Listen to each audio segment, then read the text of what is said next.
Hello everybody, it's Colin Ellis here and welcome to another Culture and Coffee podcast on Monday the 17th of January 2022. Where is the year going already? And a little treat for me mainly, not you, is I'm in Canberra today and I'm perched outside a coffee shop, my favourite little coffee shop in Canberra.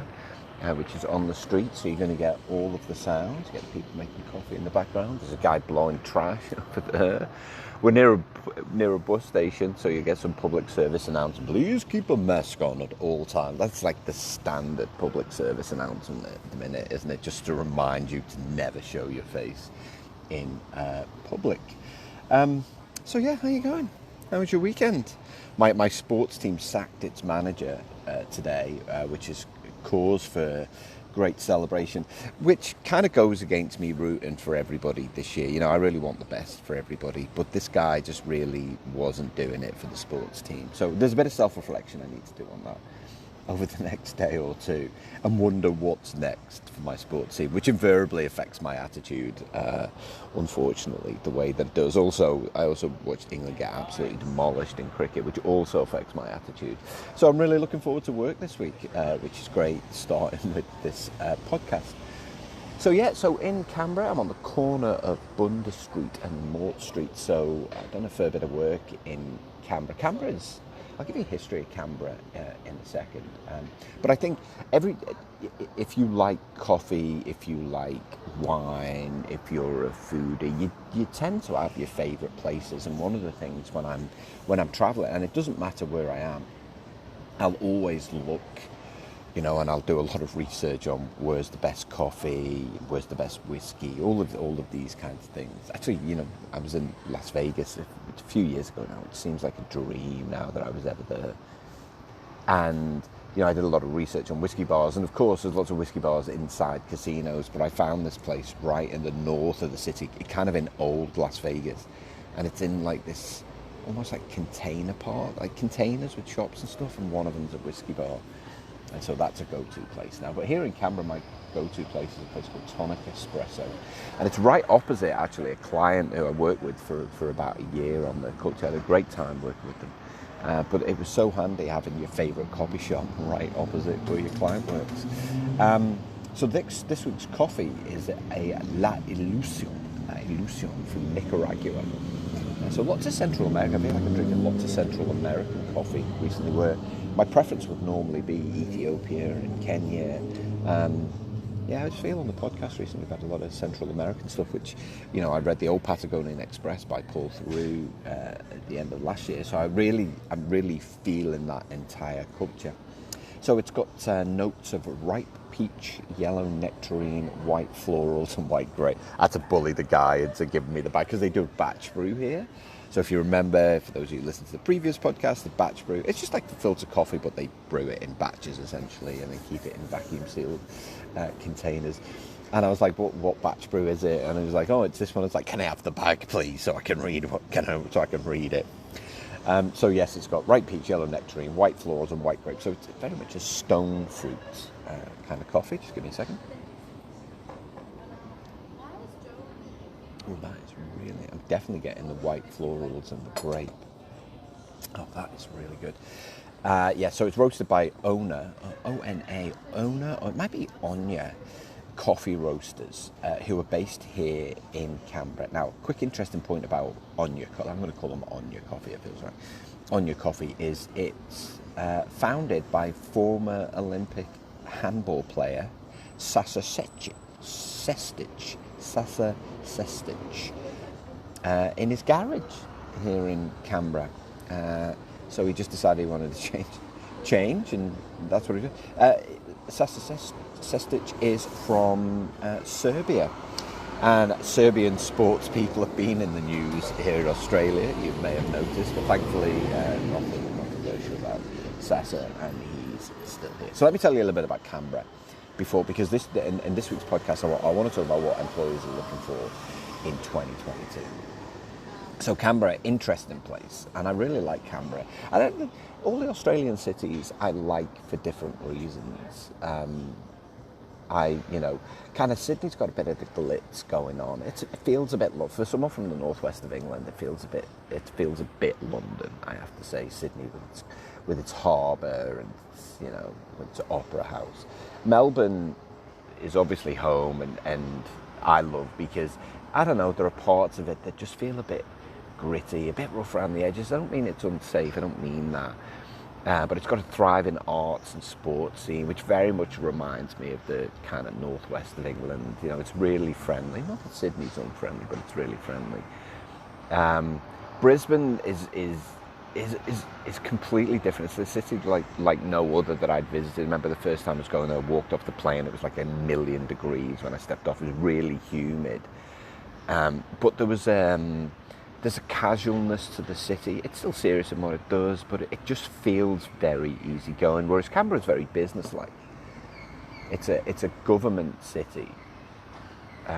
It's purpose built and it's planned. So a very brief history of Canberra is essentially, when the British colonised Australia, it couldn't decide on typical Brits. It's like, right, we're going to colonise this. We can't decide where's the capital. Like, it was between Sydney and Melbourne. And because they couldn't make a decision, what they decided to do is, rather than make a tough call, because that would be the easiest thing to do, is they do something harder and build a completely new city.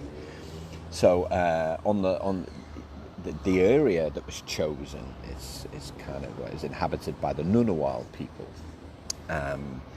And it kind of lies some way between the two, but it's closer to New South Wales. So they said, okay, we'll build it close to New South Wales. It's got to be at least 100 miles from Sydney.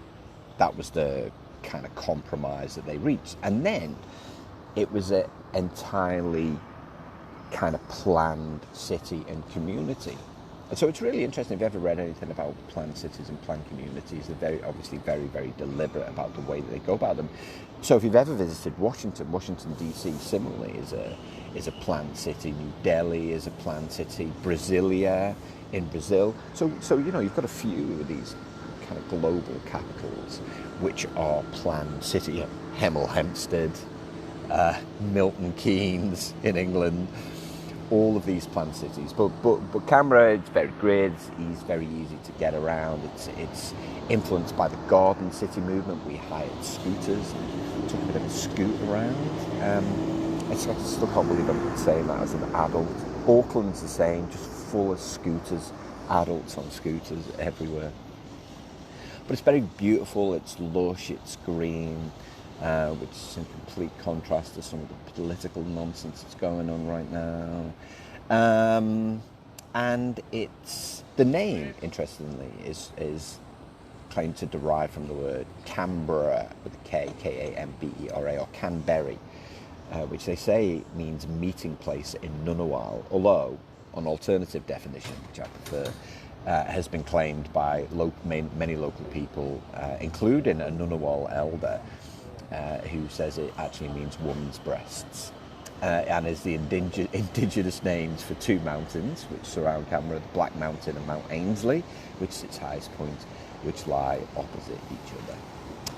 So it probably feels like the right time to move on to the meat of this podcast, which is what employees want in 2022. And it's different because it evolves every year. Now, I did on the podcast last year, I talked about the Great Resignation and the fact that it was predominantly hospitality workers to begin with. It was a real lack of immigration because of the pandemic, which meant that hospitality work was in short supply, which meant if you were really good at your job, you could get more or you could get better conditions. I also said it would eventually reach the corporate world, which it will do this year. And you'll get lots of people doing lots of short-term things like offering way more money to individuals. And one of the suggestions that I made in the blog was that organisations, rather than doing that, should focus on building a really good pipeline of people. And the way to do that is to build a really great culture. Over the next 3, 6, 9, 12 months, I'm here in Canberra to do my first culture workshop of the year, work with a team on culture, and really start to look to attract people. I called it the great attraction, because what employees are looking for is different this year than it has been in previous years, and that's not unsurprising. That's something that you would expect every year. The world of work changes. We're getting different generations in the workforce itself, so of course it's going to change. And of course, coming out of the pandemic, one of the things that we've seen over the last 6 to 8 months is the rise of hybrid working, and people looking for greater flexibility around where work takes place. So that's something that they're looking for. I don't think there's the clamour for complete working from home. I haven't met many people who want to work from home 100% of the time. But they do want that trust, and trust has been lacking in businesses for so long now. For so long we've had this lack of trust in employees, which is why managers like to see staff. But by the same token, employees have got to do their bit. So I think that's the first thing, is this concept of being able to do work from anywhere and at any time. So I think during 2022 and then beyond, we'll see this erosion of the 9 to 5 days a week in the office. We've started the process now.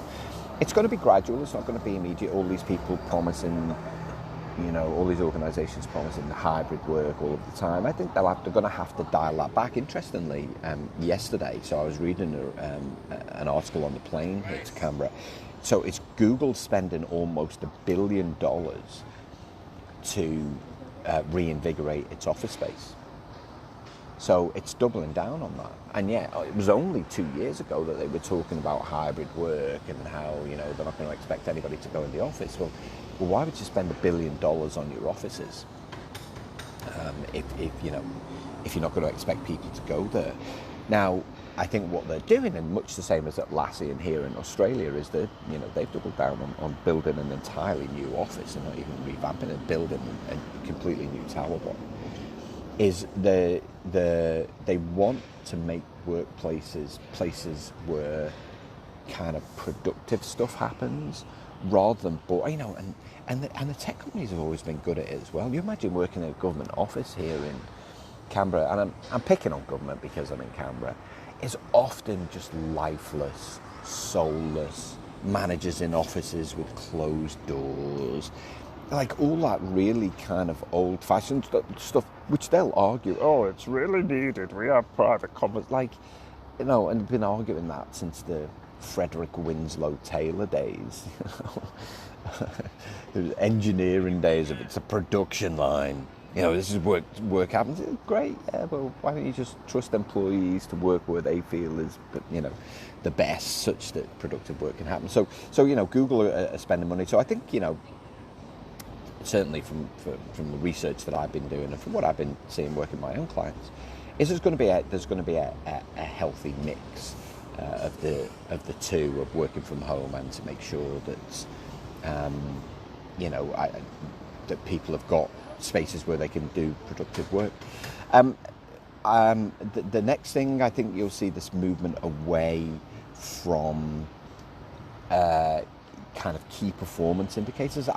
It's been long overdue, to be honest, because I disagree with key performance indicators, because I think what that does is it puts the emphasis on the individual.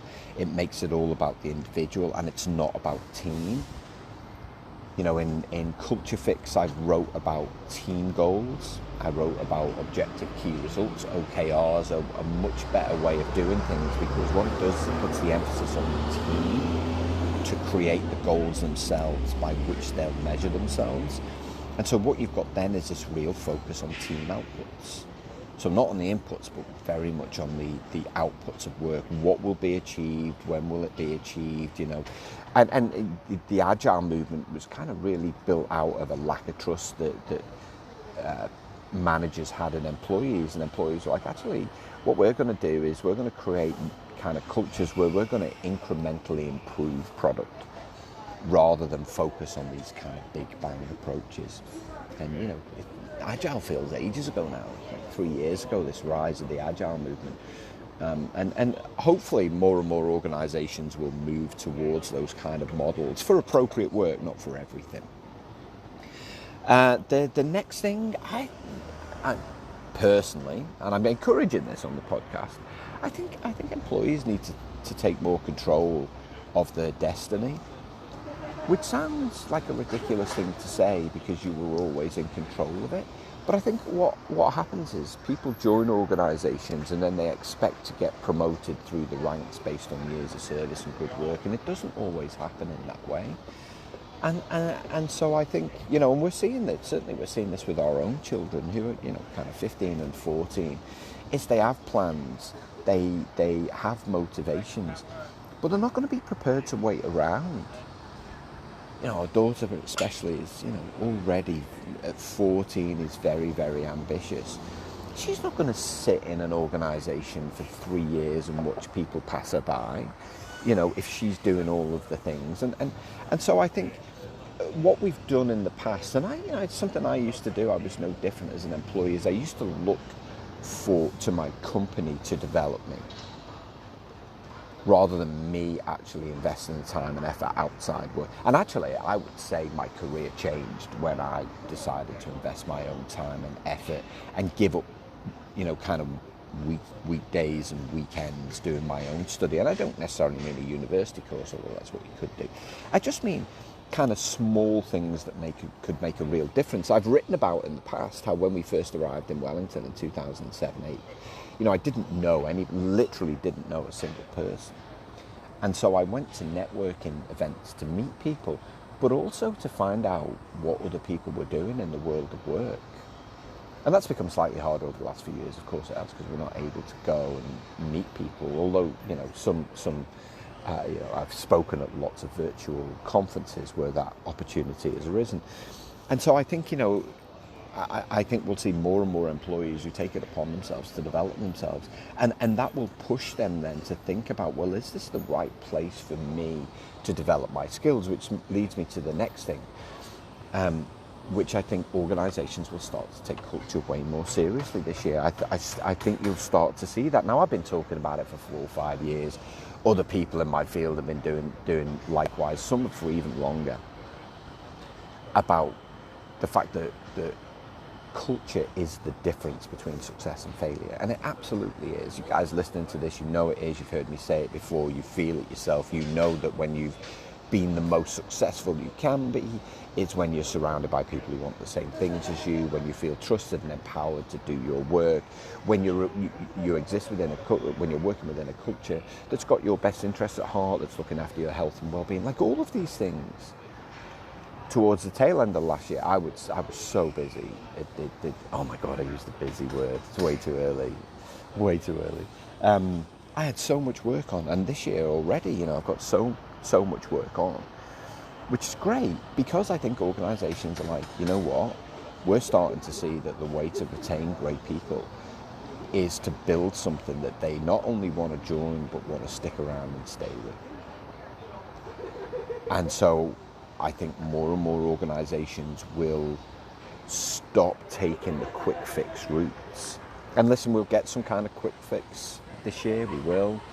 I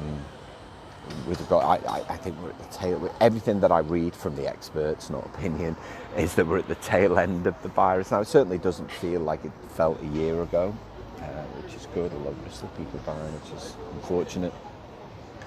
It's not unfortunate, it's desperately sad. But, I think we're at the tail end. So there will be those things that come through. But I think, we'll see a greater emphasis on culture because employees want a greater emphasis on culture.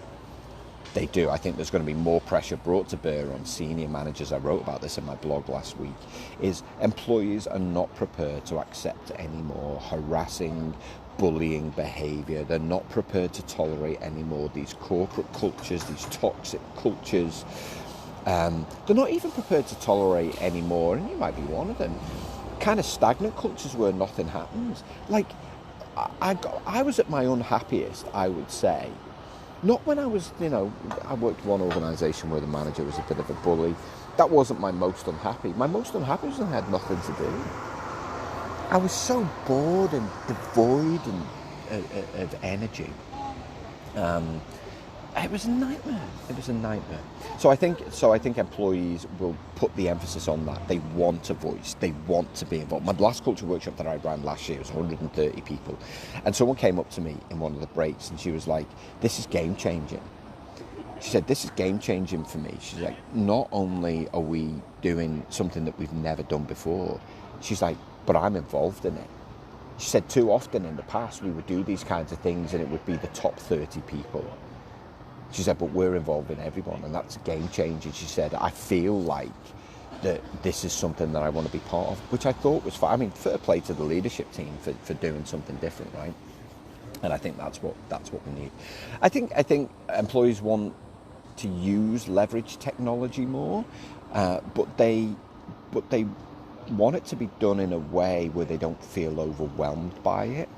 You know, we saw the rollout of Microsoft Teams last year predominantly, and I think what organisations will do is try and force more and more stuff down there rather than thinking about, well, what's the common sense approach?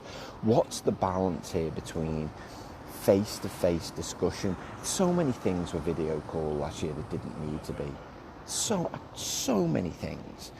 And so part of that cultural definition, I think there needs to be this agreement on how technology will be used to support productive, collaborative work.